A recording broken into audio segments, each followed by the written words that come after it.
भीड़ है यहाँ पे।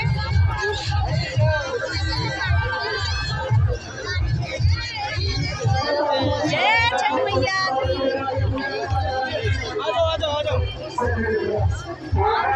लो भैया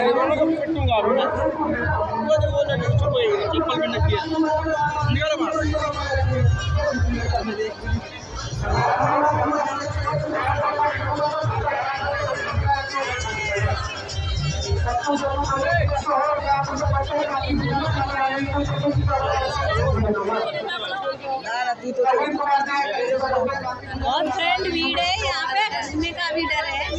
देखो फ्रेंड को हम लोग देखने आए हैं। बहुत फ्रेंड ये छठ पूजा मनाते हैं, मगर हमारे यूपी में नहीं बनती है। हम लोग नहीं जानते हैं, मगर ये छठ पूजा यहाँ हमेशा हरियाणा में बनती है।